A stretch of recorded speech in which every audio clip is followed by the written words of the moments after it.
मुद्दे कई उठाए गए जो जो चीज़ें हम लोगों को कंसर्न कर रही थी और मिनिस्टर साहब ने बड़े ध्यान से सुना और जो जिस तरह से जिस अंदाज से उन्होंने हमारी बातें समझी और रिसीव की, तो I think the entire industry is very hopeful and we are very happy with the kind of response he gave us.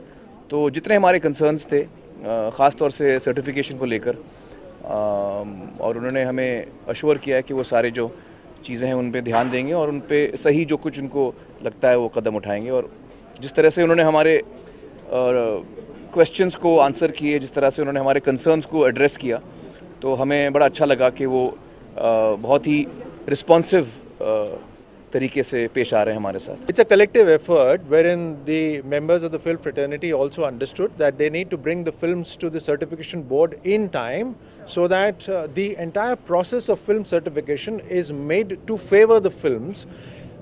No one individual can affect the certification of a film. So is the process.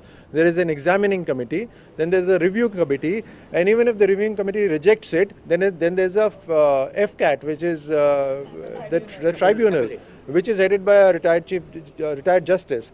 So things are made in such a manner that no one person can hijack the system.